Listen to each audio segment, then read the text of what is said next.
Now the questions about a key fraud-fighting strategy from Minnesota's Director of Program Integrity. Tim O'Malley is recommending the state aggressively work to recoup tax dollars lost to fraud. And there's agreement on that. But Renee Cooper found there's not agreement about how he wants to do it. Renee.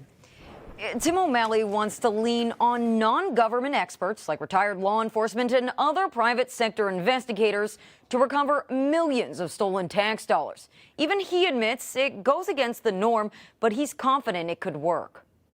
We should do everything that we can to recover funds that have been taken by fraudsters. But DFL Representative and Prosecutor Dave Pinto has questions about a key strategy to do that. Tim O'Malley, also a retired judge, recommends the state lean on private sector investigators and incentivize them with a percentage of the money.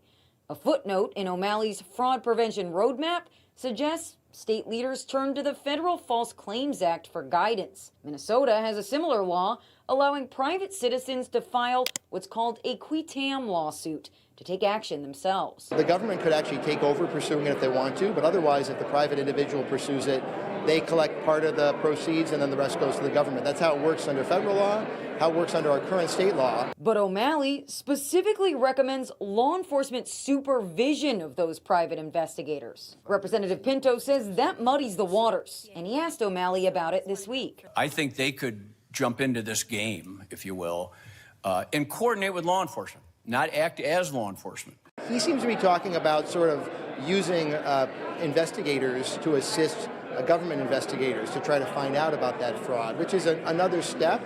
I'd like to talk with him more about that to understand that. There are a lot more questions about how this could work, like where exactly would the recovered money go and how much of it goes to private investigators? Off the first reading, yes, I would say it's unethical. Republican representative and retired law enforcement officer Paul Novotny isn't sure any tax dollars should be a reward. I think anytime you're incentivizing people uncovering things, that is a bad thing. It's not encouraged.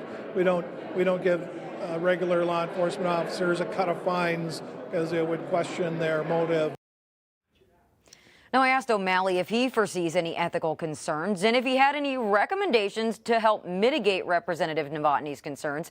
A spokesperson says O'Malley is, quote, confident that a workable process could be implemented ethically and constitutionally. Live in the newsroom tonight, Renee Cooper, 5 Eyewitness News. All right, Renee.